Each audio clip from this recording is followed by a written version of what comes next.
ইয়ে হয়েছে ওই তোর ওই প্রেশার কুকারের ঢাকনাটা বুঝলি আটকাতে পারছে না, তা ওকে একটু দেখিয়ে দিলাম। পারবে এবার পারবে।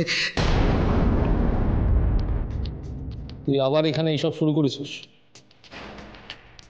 না রে, ইয়ে হয়েছে ওই মাথাটা হঠাৎ টন করে উঠলো বুঝলি, তা ভাবলাম একটু চা খাই। গেলি না মিটিংয়ে? জানি না কেন, আমি মিটিংয়ে গেলে তোর খুব সুবিধা হয় তাই না?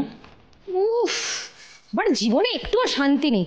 ভাবলাম কাজের লোক রেখেছি, একটু শান্তিতে রূপচর্চা করবো, তোমার ভাইয়ের জন্য সেটাও করতে পারছি না। তুই এক্ষুনি এখান থেকে চলে যা, আমার মাথাটা খারাপ করিস না।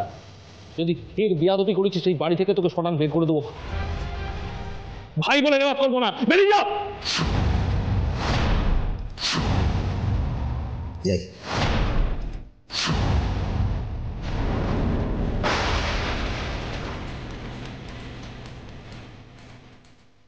আচ্ছা শুনুন,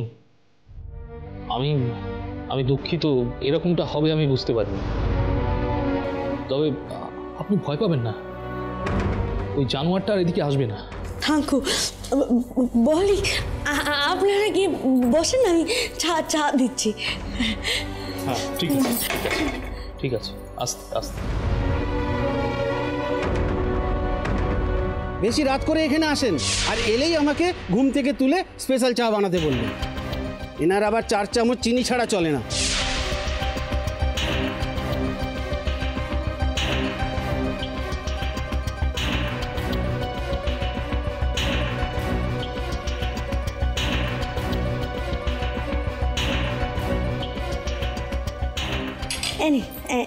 নিন দাদা বাবা। দেখি চা একেবারে বানিয়ে নিয়ে এলেন, ক চামচ চিনি দিয়েছেন?